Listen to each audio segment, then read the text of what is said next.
Salut les amis, bienvenue sur Info Libre, hein, la chaîne de la réinformation et de la réponse aux questions d'actualité. Aujourd'hui, on est samedi 13 avril 2024, petit live surprise comme ça, improvisation, voilà, échange libre. Quelques minutes ici parce que vraiment, c'est vraiment très agréable, il fait bon, il fait chaud. Et puis si on est à l'ombre, on est au parc, c'est vraiment très sympa. Et j'avais envie de faire un petit live comme ça, parler d'un petit sujet rapidement, voilà. Donc là, on est vraiment détendu les amis, on est en détente. Voilà, je voulais vous ouais, j'ai pas de micro, j'ai rien aujourd'hui, hein, voilà, c'est c'est vraiment libre, on fera de temps en temps des petits lives improvisés comme ça. Moi, j'aime bien faire des petits lives improvisés, échanges ensemble, c'est très bien. Je voulais vous parler d'un sujet, un petit peu là pour ouvrir les questions-réponses, avant les questions. Un petit sujet sympa justement par rapport aux limitations en fait qu'on a, aux limitations qu'on a, en tant qu'être humain qui vivons dans la matière ici et cetera. Et à quel point on doit dépasser ses limitations. Alors on en parle toujours, on parle des fausses croyances, etc. Mais je pense que ce qui est important, c'est de prendre conscience en fait que on prend souvent des références qui sont très récentes en fait. Je prends par exemple à la Bible, ou je pense par exemple à Jésus, Yeshua, ou je pense aux prophètes, ou je pense, on va dire, aux personnes qui sont venues après, etc. Puis on peut même remonter plus loin. En fait, on a toujours la sensation en fait de s'enfermer, si vous voulez, dans un dogme en fait. On a du mal, en tant qu'être humain, à dépasser des dogmes. C'est pour ça que vous avez des gens, en fait, si vous voulez, qui comprennent en partie ce qui arrive aujourd'hui, que ce soit au niveau des révélations, que ce soit au niveau du système quantique, que ce soit au niveau de ce qui se passe dans le monde, etc. Mais en fait, les seules limites qu'ils ont ne viennent pas de l'extérieur, mais c'est leur propre conception, en fait. Vous voyez? Par exemple, ils voient quelque chose dans le ciel, bah, pour eux, les ovnis, ça n'existe pas, parce que la Bible, soi-disant, a dit que les ovnis n'existaient pas, par exemple, tu vois. Ou alors, je ne sais pas, on croit qu'on est seul dans l'univers, donc forcément, dès qu'il y a une manifestation à l'extérieur, bah forcément, ça vient pas de l'extérieur, forcément, ça vient de nous. Tu vois ce que je veux dire? Tu as un autre exemple qui est de prendre toujours les anciens pour référence. Alors les anciens, évidemment, les anciens, salut Valérie qui nous a fait un tirage que j'ai partagé d'ailleurs. Les anciens par exemple, ils nous ont apporté une sagesse, oui c'est vrai, mais on ne doit pas les prendre comme exemple. Je veux dire, il n'y a pas de modèle à suivre. Tu vois ce que je veux dire?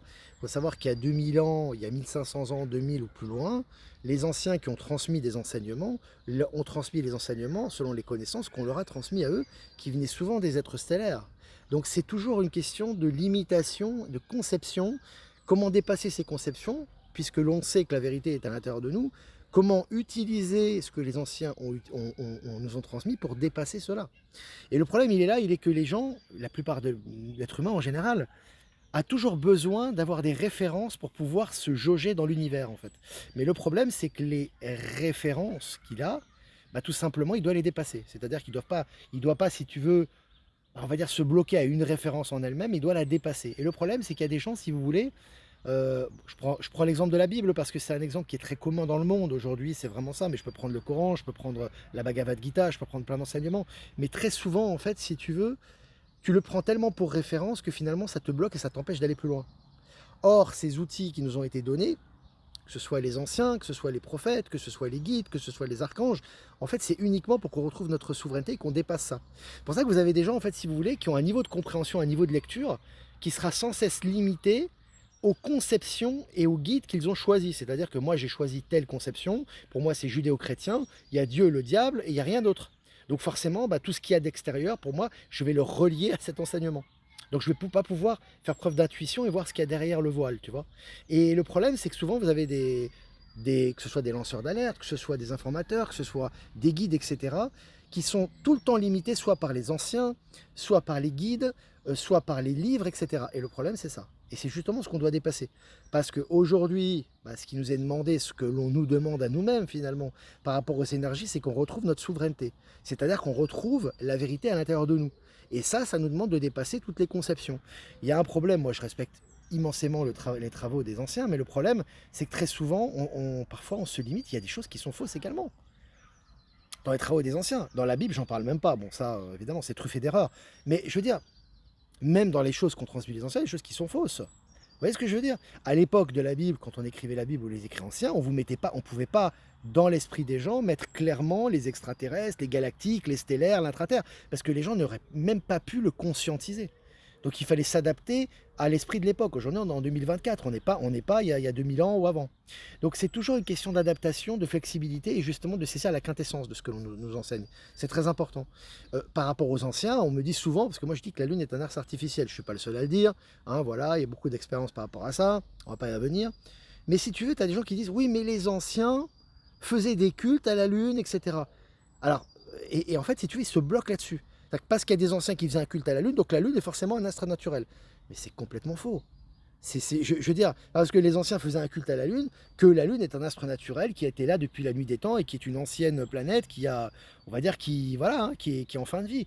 Je veux dire, et il est là le problème. Il est que souvent les enseignements, les guides, les maîtres, les anciens, les écrits, au lieu de libérer les gens, les enferment dans un carcan. C'est-à-dire qu'en fait, ils t'enferment dans un carcan. Or, ce qu'il faut faire, c'est constamment dépasser ce carcan pour justement voir plus loin et connaître ses propres origines qui sont liées à ce que l'on voit tous les jours. Tu vois? Et c'est ça le nouveau monde. Pour moi, le nouveau monde, c'est clairement ça. C'est-à-dire, c'est retrouver cette vérité, c'est retrouver ce fil d'Ariane pour justement arriver à cette vérité-là qui est à l'intérieur de nous-mêmes et qui se reflète aussi à l'extérieur. Tu vois? Et voilà, alors, que ce soit de l'hypnose régressive, que ce soit des religieux, que ce soit des tarologues, le problème, ce n'est pas l'outil en lui-même, c'est ta limitation par rapport à l'outil et te dire, ah bah tiens, moi je me mets une limite, consciente ou inconsciente, et je peux pas la dépasser en fait. Ça, la limite pour moi c'est les cartes, la limite pour moi c'est la Bible, la limite pour moi c'est... Bah tu t'es créé ta propre limite en fait. Parce que les limites n'existent pas. C'est toi qui te les crées, de gré de force, consciemment ou inconsciemment. Tu vois ce que je veux dire? Donc c'est... quand tu regardes, je vais donner un exemple. Fie-toi à ton intuition et fie-toi à ton ressenti. Quand tu regardes les astres, tu regardes une éclipse solaire par exemple. Voilà, une éclipse. On parle d'éclipse, parce qu'il y a une éclipse récemment. Tu vois? Fie-toi à tes yeux, arrête d'oublier tout le narratif scientifique que tu as appris, voilà, oublie un petit peu la Bible, etc. Tu regardes le soleil et la lune, et tu vois à un moment donné une éclipse. Est-ce que tu as l'impression que le soleil est à des millions de kilomètres d'ici? Et que la lune, en fait, elle est à, je sais pas, des centaines de milliers de kilomètres. Est-ce que tu as cette sensation? Tu vois ce que je veux dire? Est-ce que tu as cette sensation? Me parle pas de Copernic, de Darwin, des scientifiques, d'Einstein et toutes les conneries. On s'en fout de ça. Je te dis quel est ton ressenti. Parce que tu es né avec le ressenti. Tu n'es pas né avec les écrits d'Einstein, tu n'es pas né avec les écrits d'astronomie, tu n'es pas né avec ça. Tu es né avec un ressenti. Donc quand tu vois ça, tu vois clairement, si tu es honnête avec toi-même, faut-il encore être honnête avec soi-même, qu'en fait, en fait, ils ont à peu près la même taille, quoi. Tu vois ce que je veux dire? C'est qu'il n'y a pas, je veux dire, c'est pas un astre immense qui fait je sais pas combien de fois la Terre, qui a des millions de kilomètres, et à côté une tout petite astre, tu sais, qui a des centaines de milliers, et qui va et il y en a un qui va couvrir l'autre. La logique, la raison te dit que non. C'est pas possible qu'il y ait autant de différence au niveau kilométrique et au niveau de la taille. Mais le problème, c'est que comme des scientifiques te pondent des chiffres, des calculs, des théorèmes, etc., et qui te le mettent dans la tête depuis que t'es gamin, bah forcément, ne serait-ce que pour pas perdre la face avec les autres, ou alors pour défendre les choses, ou pour faire comme la masse et pour paraître intelligent, tu vas suivre la masse. Et tu t'es planté. Tu vois? Parce qu'en fait, tu as suivi la masse, en fait, tu as suivi ce qu'on t'avait dit. Et en fait, quand tu regardes, tu étudies un peu les histoires des religions, parce que c'est un domaine que je connais assez bien, j'ai étudié quand j'étais plus jeune notamment, tu vois que ce soit le Bouddha Sakyamuni, que ce soit Yeshua, que ce soit même voilà, Moïse, que ce soit les grands prêtres incas, que ce soit... en fait, si tu veux, ils ont tous été rebelles en fait. Et quand on dit rebelles, c'est pas des gens qui faisaient le mal ou c'est pas des gens qui désobéissaient à leurs parents. C'était des gens, si tu veux, qui ne voulaient pas se contenter du dogme qu'on leur imposait. Et aujourd'hui, au nom de la Bible, au nom de Yeshua, au nom de qui tu veux, tu vas toi-même t'imposer des limites. Tu vois l'ironie des choses. Et aujourd'hui, la nouvelle religion, alors Marx disait que, comment dirais-je, la religion est l'opium du peuple. Non, non, en réalité, c'est pas ça. Aujourd'hui, c'est la science qui est l'opium du peuple. C'est-à-dire, c'est le scientisme, ce qu'on appelle, c'est-à-dire, c'est l'obsession scientifique. Parce qu'en fait, consciemment ou inconsciemment, que ce soit pour faire comme la masse ou que ce soit pour l'accepter intérieurement, les gens les prennent pour une vérité absolue. Donc à partir du moment où c'est une vérité économique absolue, on ne peut pas le contredire. Aujourd'hui, vous pouvez contredire la Bible, vous pouvez contredire les écrits, vous pouvez contredire l'islam, vous pouvez contredire le judaïsme, il n'y a aucun problème. Il n'y a aucun problème, tu peux dire, moi je ne suis pas d'accord avec ça. Par contre, si tu contredis la science, tu passes pour un conspirationniste, un complotiste et un demeuré. Tu vois ce que je veux dire? T'as compris? Tu vois où est le pouvoir? Enfin, où était, parce que maintenant c'est en train de partir en sucette, on le voit dans les articles, on voit que tout est remis en question. Donc ce qui est important aujourd'hui, c'est vraiment de prendre la quintessence de ce que l'on voit, de l'assimiler à soi-même et d'avancer avec ça en faisant fi justement des dogmes et des limitations. Parce qu'il y a des gens, si tu veux, le problème, pourquoi par exemple, tu as des gens qui voient, par exemple, moi j'avais vu, c'était en Amérique du Sud ou en Amérique centrale, je sais plus, tu avais une personne qui filmait comment dirais-je, un être de grande taille, peut-être un stellaire ou un extraterrestre, je ne sais pas, enfin bref. Et elle était complètement tétanisée. La personne, et pourtant elle était quand même à des, je pense qu'elle était à plus d'un, elle était bien je sais pas si elle était à 1 kilomètre, mais elle était quand même très très loin, hein, la personne. Enfin, c'est une vidéo qui est vieille, enfin bref, peu importe. Moi, je vous le dis, je vous décris juste la vidéo. Et en fait, la personne était complètement tétanisée. Elle tremblait avec la caméra, alors qu'elle était très très loin, hein, elle n'était pas proche de la personne, de l'être en question. Sans se moquer de qui que ce soit, c'est pas une question de se moquer ou quoi que ce soit. Si tu vois un être de 3 mètres qui est chez toi, à côté de chez toi, bon, c'est sûr que voilà, ça impressionne, c'est tout à fait normal. C'est des choses qu'on n'a jamais vues, donc forcément, il y a la peur, c'est compréhensible. Mais là, en l'occurrence, c'est un peu irrationnel, parce que c'était très très loin, en fait. Tu vois. Donc, tu as le temps de prendre la poudre d'escampette, tu vois. Donc, pourquoi cette réaction?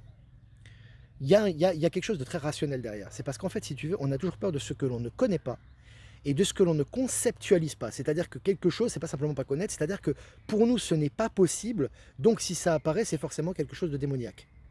Et c'est pour ça que durant des milliers d'années, des gens ont diabolisé, alors je parle pas des vrais, quand on parle des sorcières, il y a certainement eu des personnes qui ont fait des cultes sataniques, négatifs, ça a toujours existé, il y a eu des vraies sorcières, entre guillemets, mais d'une façon générale, très souvent, ceux qu'on appelait infidèles ou sorcières, etc., c'était souvent des prêtresses ou des personnes qui étaient connectées au divin. En règle générale, c'était ça. Mais si tu veux, pourquoi ils ont été diabolisés, ces personnes-là, en fait? Ces personnes ont été diabolisées parce qu'elles sortaient, si tu veux, du giron de l'éducation et du cadre dans lequel on avait fixé les enseignements. Donc, comme ils sortaient du giron, les gens pouvaient suivre, si tu veux, ces prédicateurs, etc., leur lancer des pierres, voire tuer ces personnes-là ou les brûler, parce que si tu veux, ça sortait, si tu veux, de leur contexte et ils en avaient peur. Tu vois ce que je veux dire? Donc, c'est toujours le même problème. En fait, si tu veux, très souvent, lorsque tu es limité par rapport à tes propres conceptions dogmatiques, tu as peur de ce qui vient de l'extérieur. Tu vois? Et c'est justement cette peur qui te rend agressif et cette peur qui t'empêche d'accéder à la vérité. Tu vois? Donc c'est ça. Voilà, je voulais parler de ce sujet.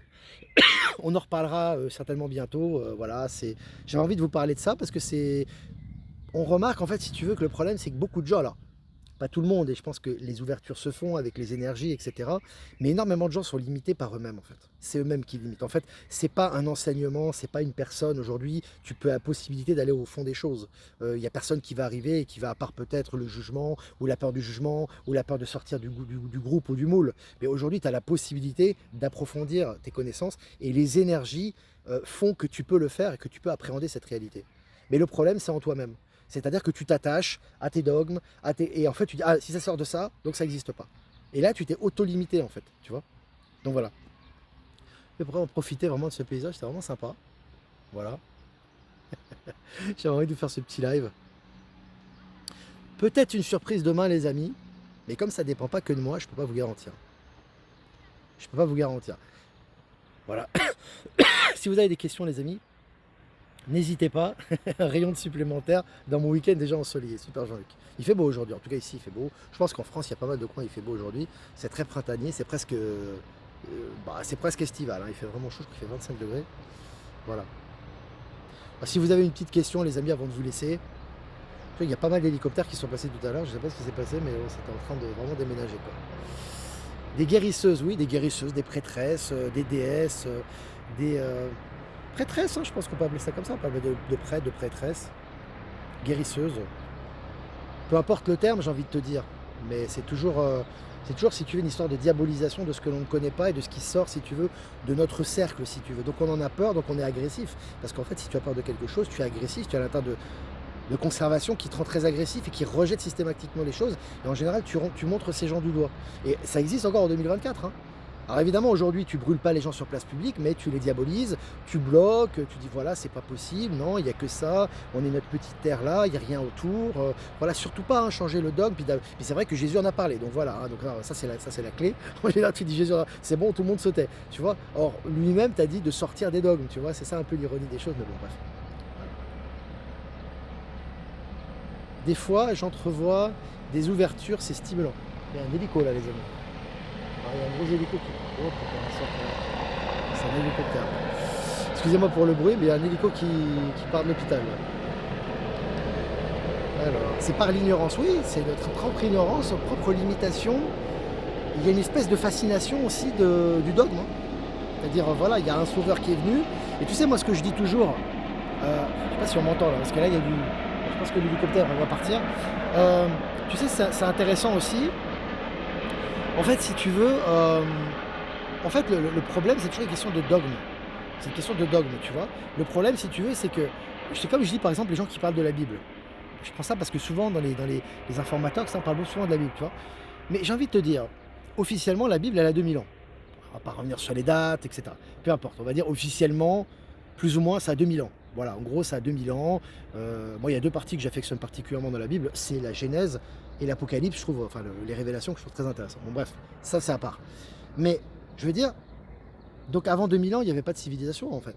C'est, Bah oui, parce que si pour toi, la Bible est la référence ultime de la vérité, donc avant les 2000 ans, on était presque des primitifs, quoi. On était finalement des êtres qui n'avaient pas vraiment de connexion au divin, qui n'avaient pas de vraie connaissance biblique ou de vraie connaissance mystique et spirituelle. L'état christique n'existait pas. Et finalement, heureusement que le petit Jésus est arrivé et que les apôtres sont arrivés pour nous donner la vérité, parce qu'avant on était perdus. Mais en gros, c'est ça. J'exagère à peine. C'est-à-dire que donc avant, les êtres humains, bah, c'était un peu des sauvages primitifs, polythéistes, qui couraient un petit peu partout, qui avaient certes des petites bases d'enseignement. Et finalement, la Bible est arrivée, elle a mis tout le monde d'équerre et voilà, et on est sauvé. Tu vois, c'est quand je te le dis, tu as envie de rigoler. Tu as envie de te marrer. On est d'accord, tu as envie de rigoler. Et pourtant, c'est ce que. Alors aujourd'hui, c'est en train de changer, bien évidemment, avec les énergies, mais c'est ce qu'une majorité de la planète pense. Tu vois. Donc là-haut, ils se marrent un petit peu aussi, tu vois, quand ils arrivent là, c'est un peu compliqué, quoi, tu vois, quand tu as la majorité de la planète qui pense qu'il y a eu un enseignement il y a 2000 ans et qu'avant, il y avait quasiment rien, et que finalement, cet enseignement, il est répété tous les jours en disant que c'est la vérité de l'univers et qu'avant, ben, avant, ils étaient dans le faux, ça fait mal, hein. Tu vois ce que je veux dire? Donc voilà, il faut toujours passer les choses dans leur contexte. Il faut toujours passer les choses dans leur contexte, tu vois. C'est les gens qui avaient, enfin, qui étaient là avant 2000 ans, c'était pas des bêtes sauvages, hein, c'était pas des primitifs, hein. N'oublions pas, et en plus, alors là, si on va dans les civilisations préhistoriques, que ce soit les Atlantes, que ce soit la Lémurie, etc., et si on va encore plus loin, alors là, c'est l'âge de pierre aujourd'hui, hein. Donc, si tu veux, c'est pour ça que c'est toujours important, évidemment, ça ne veut pas dire. En fait, il faut jamais sacraliser, il faut jamais diaboliser, en fait. Voilà, il faut être dans le juste milieu. Il faut être centré, il faut être enraciné, si vous voulez. Il faut être dans l'équilibre.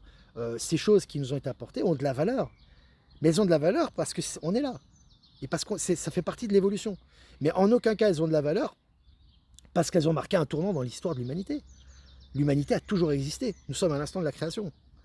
Donc ça se renouvelle tout le temps et l'être humain, qui, on va dire, la source incarnée dans ce corps humain, est toujours en train d'expérimenter qui elle est dans la matière. Mais en aucun cas, il y a eu une coupure, une scission qui a fait qu'avant on était perdu et maintenant on est réveillé. Tu vois ce que je veux dire? Voilà, c'est ça. Je voulais. C'est des choses qui paraissent évidentes, mais c'est bien de se le rappeler, parfois. Parce que quand tu vois l'état d'endormissement de certains, après voilà, hein, c'est le chemin de chacun. Chacun à un moment donné a été endormi, mais ça fait partie de l'expérience. Mais quand tu vois l'état d'endormissement, tu dis waouh, heureusement on est sorti de ça, hein. Parce que voilà, petite parenthèse. L'Ancien Testament est avant la naissance de Jésus, donc plus de 2000 ans. Oui, alors je parlais, évidemment, quand je dis 2000 ans, je parle plutôt des évangiles. Mais bon, ça a 5000 ans, grosso modo. Voilà, si tu prends, je sais pas, j'imagine, quoi, hein, à peu près. 5000, enfin, 4000 ans, ou j'en sais rien, peu importe de la date. Bien sûr, si tu prends les anciens écrits avec Moïse, des textes qui sont issus souvent de l'Égypte ancienne également, allez, on va dire 4-5000 ans. Voilà, comme ça, on met tout le monde d'accord. Mais c'est rien, 4-5000 ans. Je veux dire, c'est rien. Tu vois ce que je veux dire? Même si on va jusqu'à 5000 ans. Là, c'est vrai que je t'ai parlé des évangiles. Voilà, j'ai pas précisé. Il faut préciser, on est en live, donc j'improvise. Donc 2000 ans, mais c'est pareil. C'est pas vieux. Et en général, quand les gens parlent de Yeshua, ils parlent des évangiles, hein, ils parlent pas de l'Ancien Testament, hein. Ils te disent, voilà, Yeshua est arrivé, il nous a sauvés, donc on s'est réveillé il y a 2000 ans. En gros, c'est ça. J'exagère pas, tu vois. Et c'est passé quoi avant? Il n'y a pas eu des découvertes, il n'y a pas eu des immenses découvertes, il n'y a pas eu des connexions divines, il n'y a pas eu des immenses apports artistiques, il n'y a pas eu des connexions, il n'y a pas eu des grands éveils, il n'y a pas eu des immenses éveillés qui sont arrivés pour incarner quelque chose de très fort. On n'était pas là, nous. Tu vois ce que je veux dire? C'est ça que moi j'essaie de. On sait, quelque part, on sait à l'intérieur de nous, mais c'est intéressant de ressortir ça. Tu vois? Voilà. Moi, j'avais envie de parler de ça, c'est un sujet vaste, hein. On va pas rentrer dans les... Je parle dans les grandes lignes, là, hein. Je suis pas en train de parler dans les détails, parce que vous allez me sortir des détails, etc. D'ailleurs, je voulais, je voulais dire un truc, parce qu'il y a des gens qui ont réagi. Alors, quand tu fais un live, les amis, c'est toujours improvisé. Donc forcément, tu vas globaliser sur des choses, tu peux pas rentrer toujours dans le détail. Donc forcément, il y a des gens, bah, si, je sais très bien qu'il y a des gens, je fais une petite parenthèse, hein, il y a des gens qui m'écoutent quand je fais les lives, je sais très bien qu'il y a des gens qui travaillent aux impôts, par exemple, qui m'écoutent. Tu as des policiers, tu as même des politiques qui m'écoutent. Donc je ne juge pas ces gens qui m'écoutent, ou les gens éveillés. Je veux dire, je juge personne en réalité. Mais je suis obligé de dire, tu vois ce que je veux dire, et eux-mêmes, ils le savent. Moi, j'ai travaillé au CERN, moi, j'ai travaillé dans les entités bancaires et tout, donc je sais très bien ce que c'est que le mortifère. Et on a des missions, souvent, on est amené à travailler dans ces cercles-là pour justement apporter notre lumière. Donc, il n'y a pas de problème là-dessus. Mais toi, tu dois pouvoir t'extraire de ton cercle de travail et te dire, ce cercle de travail est mortifère, il va mourir. Tu vois, ce que c'est une question aussi de détachement et de lâcher l'ego. Donc, il y a des gens qui m'ont écrit, pas beaucoup, ils m'ont dit, ouais, mais moi, je travaille aux impôts, et moi, je t'écoute, et moi, machin. Et moi, je suis éveillé, et moi, j'essaie de faire mon truc. Il n'y a pas de souci. Il n'y a pas de problème. Tu sais, toi, tu as ta conscience tranquille, tu sais ce que tu fais. Tu vois ce que je veux dire? Mais d'une façon générale, si on est obligé à un moment donné de globaliser et de faire un constat honnête et authentique, quand tu vas dans les impôts et tout, bah, c'est des porteurs organiques en majorité. Mais ça ne veut pas dire que tu n'as pas ton utilité dans ce secteur-là, tu vois. Voilà, c'est toujours... faut vraiment se détacher de l'ego dans le sens, il ne faut pas tout prendre pour soi. Donc, le problème, c'est que souvent, on prend tous pour nous-mêmes. Il faut un peu... il faut désacraliser ça, quoi. Je veux dire, tu vois, tu es une expérience. À un moment donné, on a des masques différents, on a des missions différentes. On est amené à travailler dans différents cercles, et puis c'est tout. Ça fait partie de notre expérience, hein. C'est tout, hein. Alors, Yeshua est venu ouvrir le cœur des hommes déjà conditionnés par des dogmes basés sur la peur. Bien évidemment, il avait une raison, bien évidemment. S'il est arrivé à ce moment-là, il avait une raison d'être. Mais des Christ, il y en a eu beaucoup hein, dans l'histoire de l'humanité, hein. Il y en a eu beaucoup, hein. Donc, voilà ce que je veux dire. Alors après, évidemment, dans les références, dans ce qui est proche de nous au niveau du temps, au niveau de la ligne temporelle, il y a Yeshua, on est d'accord. Mais je veux dire, des êtres éveillés qui sont venus avec apporter, on va dire, un enseignement christique, il y en a eu beaucoup. Donc c'est important de voir que l'histoire se répète tout le temps et qu'on est là justement pour prendre conscience de qui l'on est dans ce processus. Ça n'enlève en rien ce qu'a fait Yeshua. Mais il faut faire attention parce qu'aujourd'hui le problème c'est que l'être humain est très très très attiré par le on va dire, parce qu'il claque, tu vois, parce qu'il impose, parce qu'il se répète. Il est dans le mimétisme malheureusement, c'est comme ça, tu vois. Et on lui parle de quelqu'un et il est fixé dessus. Et à chaque fois qu'on fixe trop sur une personne ou sur un enseignement, on est toujours dans le faux, tout le temps. Parce qu'on a trop fixé dessus et du coup on voit pas ce qu'il y a à côté. Tu vois ce que je veux dire? Donc c'est important de prendre la quintessence, d'avancer avec, mais vraiment de désacraliser.